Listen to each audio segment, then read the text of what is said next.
बिस्मिल्लाहिर्रहमानिर्रहीम। अस्सलाम वालेकुम। मैं नदीम शेख। आज मैं आपको एक इंतहाई अहम लेसन की तरफ ले जाने वाला हूँ और मैं उम्मीद करता हूँ कि बाकी साबका लेसन्स की तरह ये लेसन भी आपकी मालूमात में बहुत ज़्यादा इजाफ़ा करेगा। और एक ही रिक्वेस्ट कि give me the comments and don't forget to subscribe my channel. तो आइए हम अपने सबक की तरफ चलते हैं और आज का हमारा सबक है अल्फ़ाबेट्स। ये अल्फ़ाबेट्स क्या हैं, ये कहाँ से आए हैं, कैसे आए हैं और क्यों कर आए हैं, इसके मुतालिक हमारा आज का सबक है। और मैं उम्मीद करता हूँ कि आप इस सबक को बहुत पसंद करेंगे और ये यकीनन आपकी मालूमात में इजाफ़ा करेगा। ये हमारा आज का सबक किसी भी उम्र के तालिब इल्म के लिए बहुत ज़्यादा यूज़फुल होगा। तो आए हम अपने सबक की तरफ चलते हैं। हमारा आज का जो सबक, जैसे मैंने आपको बता दिया, वो है अल्फ़ाबेट्स, हरूफ़े तहज्जी। ये अल्फ़ाबेट्स दरअसल दो लफ्ज़ों से मिलकर बना है। आपको याद होगा कि मेरी एक वीडियो जो माजी में आ चुकी है, जिसमें मैंने आपको the history of English language के बारे में मालूमात दी थी। उस वीडियो में मैंने आपको इसके मुतालिक थोड़ा बहुत टच दिया था, जब मैं आप लोगों को education system of Anglo sections मैंने आपको बताया था। तो आज हम मज़ीद इससे मालूमात लेंगे। अल्फ़ाबेट्स दो यूनानी ज़बान के अल्फाज का मुरक्कब है, अल्फ़ा और बीटा। अब जब यूनानियों से पता करते हैं तो वो ये कहते हैं कि ये दरअसल फिनिशियंस का है। फिनिशियंस कौन थे, इसके बारे में भी मैं थोड़ा सा आपको बताऊंगा। तो अल्फ़ा, अलीफ़ा, एलिफ़ा फिनिशियंस वर्ड है, अल्फ़ा ग्रीक वर्ड है, बेथ फिनिशियन है और बीटा जो है वो ग्रीक वर्ड है। इन दोनों वर्ड्स को जोड़ा गया और बनाया गया अल्फ़ाबेट, जिसको हम अपनी उर्दू ज़बान में हरूफ़े तहज्जी कहते हैं। ये कहाँ से शुरू हुआ काम जनाब? ये मिस्र से शुरू हुआ 5000 साल पहले। 5000 साल पहले सिमेटिक राइटिंग सिस्टम शुरू किया मिस्रियों ने। मिस्रियों से ये चलता हुआ ये फिनिशियंस के यहाँ गया। फिनिशियंस उस वक़्त सिर्फ 22 लेटर्स इस्तेमाल किया करते थे, 22, but those 22 letters consist upon only 22 symbols, 22 letters। बाद में ग्रीक्स ने इसमें इजाफा किया 5 वाउल्स का, और इस तरीके से अब आज हम लोग जो यूज़ कर रहे हैं वो 26 लेटर्स पर मुश्तमिल है। There are the 2 cases.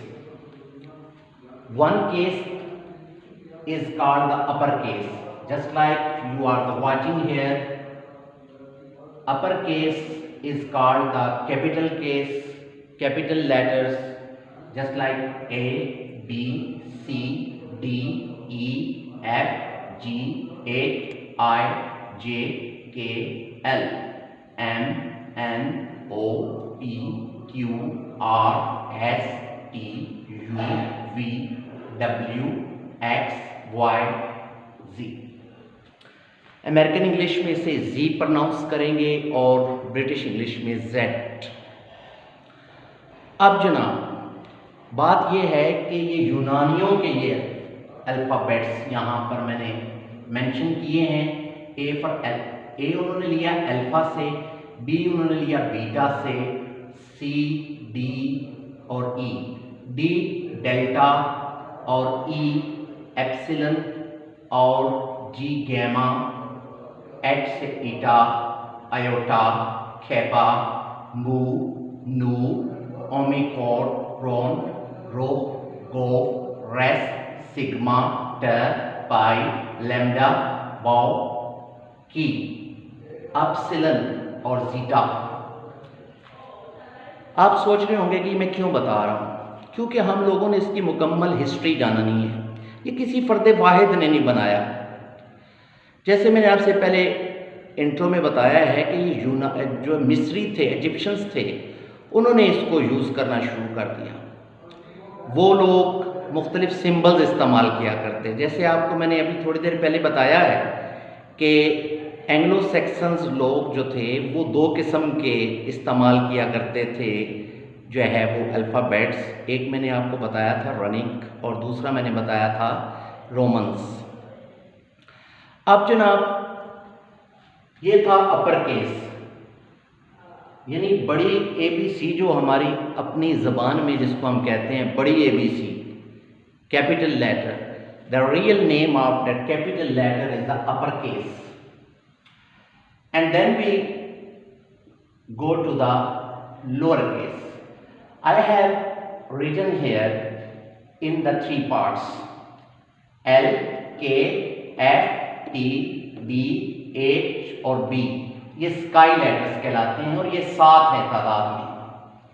जबकि C, O, I, E, Z, V, W, X, S, A, U, R, N, M ये तादाद में 14 है और इनको हम ग्रास लेटर्स कहते हैं। जबकि root letters P, Q, J, Y और G इनको हम रूट लेटर्स कहते हैं। जब हम लोग बच्चों को शुरू करवाते हैं, लिखना शुरू करवाते हैं, इंग्लिश लिखना शुरू करवाते हैं, तो ज़ाहिर बात है कि हम 4 लाइनों वाली कापी यूज़ करते हैं। तो 4 लाइनों वाली जो कापी है उसके आज के बाद आप लोगों ने ये ज़हन में रखना है कि ये स्काई लेटर्स कौन कौन से हैं, ग्रास लेटर्स कौन कौन से हैं और रूट लेटर्स कौन कौन से हैं। और इसी तरीके से ये बनते हैं 26 लेटर्स। लेकिन एक बात याद रखिएगा, आज जिसको आप 26 लेटर्स कह रहे हैं ये कभी 27 थे। 1830-35 से पहले, 30 से पहले ये 27 थे और 27th letter was called the ampersand and this is the symbol of that ampersand, but now we are using this symbol for and. Let's go forward. जैसे मैंने आपको पहले बताया, we have been using the alphabets for 5000 years. Egyptians were the starters who began to write the Semitic writing, who introduced the Semitic writing system, and they engraved the different type of the symbols on the woods, on the stones. But later on, Egyptians transferred this system to the Phoenicians. Who were the Phoenicians? Phoenicians, like the Greeks, were very good people. They used to do their trade. वो तिजारत किया करते थे, वो मुख्तलिफ जगहों पर आया जाया करते थे। तो उनके लिए जो मुख्तलिफ किस्म के इशारे थे उनके लिए इस्तेमाल करना उनके लिए डिफ़िकल्ट हो रहा था। तो उन्होंने मखसूस किस्म की राइटिंग शुरू कर दी। जैसे मैंने आपको पहले वीडियो में बता चुका हूँ कि वो राइटिंग दरअसल मुख्तलिफ किस्म के सिंबल्स थे। और अब हम चलते हैं कि फिनिशियंस से ये फन पहुंचा ग्रीक्स को, ग्रीक्स से ये फन पहुंचा रोमन्स को, रोमन्स से ये फन पहुंचा इंग्लिश को यानी अंग्रेज़ों को। और मौजूदा वक़्त में जो हम ये मुख्तलिफ़ किस्म के लेटर्स इस्तेमाल कर रहे हैं, ये लेटेंट ट्रांसक्रिप्ट्स हैं, ये लेटेंट ट्रांसक्रिप्ट्स हैं। अब हम चलते हैं अपने इस सेगमेंट की तरफ कि ये जैसे मैंने बताया है कि ये लोअर केस है, ये जो लेटर्स हैं ये लोअर केस हैं, छोटी ABC जिसको हम अपनी लैंग्वेज में कहते हैं। This system also help the readers to pronounce the such specific of letters and as just you are the watching I have here written the some Urdu pronunciation of, यानी हम उर्दू में ये कैसे इस्तेमाल, ये जो है वो उर्दू में कहाँ कहाँ इस्तेमाल होता है। लेकिन उससे पहले मैं आपको बताऊं, मैंने इसके डिवीजन्स किए हैं, यानी मैंने इसको 4 पार्ट्स में डिवाइड किया है। लोअर केसेस या अपर केसेस को 4 डिवीजन्स में मैंने 4 सेक्टर्स में मैंने इसे जो है वो डिवाइड किया है। अब पहला जो उसका पार्ट है वो है A-E-I-O-U। I've just like written here in a green color. These are called the vowels. अब the question is this: what are the vowels? वो आवाज़ें जिनको हम अदा करते वक्त हमारी सांस में रुकावट ना आए, उन आवाज़ों को हम वाउल्स कहते हैं। Keep in mind, not vowels, say always vowels. These are the 5 in numbers. Vowels are the such sounds which we utter without any blockage of breath. The next our part is C, G, S, X. These are the 4 letters and these are called the confused letters. इनको हम confused letters कहते हैं। ये reader को ज़हनी तौर पर परेशान करते हैं। जैसे सी बाज़-औक़ात सीन की आवाज़ दे रहा होता है और सी बाज़-औक़ात काफ कश वाले की आवाज़ दे रहा होता है, तो हम परेशान हो जाते हैं। जैसे हम बोलते हैं CITY सिटी, यहाँ तो सी जो है वो सीन की आवाज़ दे रहा है, जबकि दूसरे मौके पर हम बोलते हैं CAT कैट, यहाँ सी जो है वो काफ कश वाले की आवाज़ दे रहा होता है। तो at that time we feel confusion what we will have to utter CR सीन एंड CR for K काफ कश वाला। Then these are the 4 in the sentence. Just like C सीन, C for काफ कश वाला, G जीम के लिए, जीम काफ यानी जीम बाज़-औक़ात गाफ की आवाज़ देता है, जी जो है वो बाज़-औक़ात जीम की आवाज़ देता है। इसी तरह अब हमारा एस जो है वो बाज़-औक़ात सीन की आवाज़ दे रहा होता है, बाज़-औक़ात जे की आवाज़ दे रहा होता है, बाज़-औक़ात ये की आवाज़ दे रहा होता है। तो at that time we feel the confusion, उस वक़्त हम बहुत ज़्यादा ज़हनी तौर पर परेशान हो जाते हैं कि अब यहाँ पर हमने इन हरूफ को क्या अदा करना है। The next portion is the WY। You are just like watching the W and Y. These are called the semi-vowels. इनको हम semi-vowels कहते हैं। Such sounds we utter with the some little blockage and without little blockage of breath. यानी अगर आप देखें या अदा करके भी देखें तो W यानी आपके लिप्स के ये दोनों हिस्से, आपकी जो टिप ऑफ द टंग है ये ऊपर को उठती है, W ये पैलेट के साथ टकराती है, जिसको हम अपनी ज़बान में तालू कहते हैं, उसके साथ टकराती है। तो वो जो नीचे से आवाज़ आ रही होती है, हवा जो आ रही होती है, जो जिसको हमारे पार्ट्स ऑफ बॉडी ने, जिसको हम आर्टिकुलेटर्स कहते हैं, 32 आर्टिकुलेटर्स होते हैं जो हमारी इस आवाज़ को पैदा करते हैं। There are the 32 articulators. इसी तरीके से B, D, F, H, J, K, L, M, N, P, Q, R, T, V और Z, these are called the consonants। इसे हम अपनी उर्दू ज़बान में हरूफ़े सही कहते हैं। यानी इनमें लाजमी तौर पर जब हम अदा कर रहे होते हैं तो लाजमी तौर पर हमारे यहाँ जो ब्लॉकेज होती है, हमारी सांस की रुकावट आड़े आ जाती है और इसको हम जो है वो कॉन्सोनेंट हरूफ कहते हैं। और ये 15 होते हैं तादाद में। यानी such sounds which we utter with the blockage of breath. जैसे अगर आप बी भी बोलें तलफ़ुज़ में या बा भी बोलें तलफ़ुज़ में, तो वो जो नीचे से हमारे लंग्स से वो जो हवा ऊपर की तरफ आ रही होती है और आगे से उसका जो अदायगी का जो पार्ट है वो बंद हो, तो then you feel the suffocation at that time. उस वक़्त आपको घबराहट सी महसूस होती है। क्यों?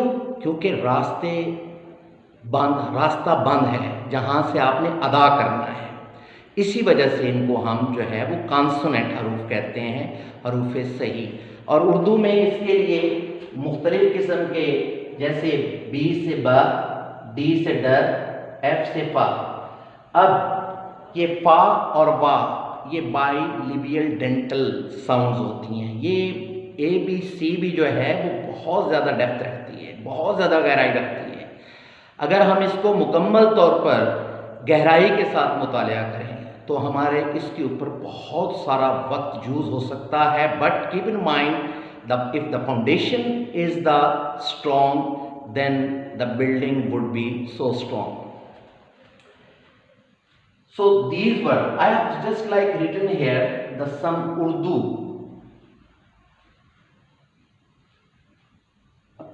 abjads, जैसे तहजी, जैसे ए से अलिफ की भी आवाज़ देता है, अलिफ मद्दा की भी आवाज़ देता है, ए और बी बे की आवाज़ देता है, सी जो है वो सीन की भी आवाज़ देता है और काफ कश वाले की, डी जो है वो बाजू का दाल की आवाज़ दे रहा होता है, बाजू का डाल की आवाज़ दे रहा होता है, ई जो है वो छोटी ये की भी आवाज़ देता है, अलिफ की भी आवाज़ देता है, ए की भी आवाज़ देता है और एफ जो है वो फा। जैसे मैंने आपको बोला है कि ये बाइडेंटल लिबियल साउंड इसकी होती है। और इसी तरीके से जी जो है वो जीन की भी आवाज़ दे रहा होता है, गाफ की भी आवाज़ दे रहा होता है, एच जो है वो हे की आवाज़ देता है, आई जो है वो हमारे पास अलिफ मद्दा की भी आवाज़ देता है, छोटी ये की भी आवाज़ देता है, बड़ी ये की भी आवाज़ देता है। और जे के मुतालिक बताता जाऊँ कि सबसे आखिर पर जो अल्फ़ाबेट में जो हरफ आया था वो जे था। सबसे आखिर पर जो इंग्लिश अल्फ़ाबेट में जो हरफ एंटर हुआ था वो जे था। और इसी तरीके से आगे जो है वो खे, ये जैसे मैंने बताया कि ये यूनानी ज़बान का लफ्ज़ कैपा यानी हरफ कैपा था, ये खे। इसी तरीके से एल लाम की आवाज़ देता है, एम और एन ये दो साउंड्स हैं, एम और एन ये दोनों नेज़ल साउंड्स कहलाती हैं। इनको हमने मुंह से अदा नहीं करना होता है, नाक से अदा करना होता है। जैसे in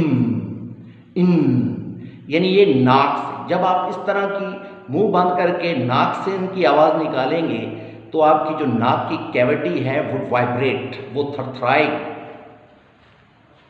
and in the same manner O P जो है वो पे की आवाज़ देगा, क्यू जो है वो काफ की आवाज़ देगा और रे जो है वो आर जो है वो रे की आवाज़ देगा, एस जो है वो सीन की, जैसे मैंने पहले बता दिया आपको।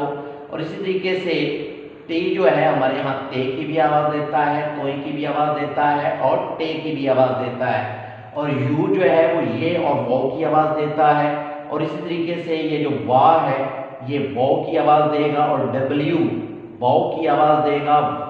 और इसी तरीके से ये जो हमारा एक्स है ये जे और सीन की आवाज़ देता है, वाई जो है वो छोटी ये की आवाज़ देता है और जो हमारा जी है वो जाल जे ज़्वाद और ज़्वै की भी आवाज़ देता है। तो जनाब, ये हमारा आज का सबक था और मैं उम्मीद करता हूँ कि आपने इसमें से मालूमात ली होगी। और don't forget to subscribe my channel, and in the very next lecture और lesson I would teach you the more and more about the letters, then the words, then the phrases, then the class, and then the sentences, and at the end we would discuss the paragraph writing. Thank you, बहुत शुक्रिया, अल्लाह हाफिज़।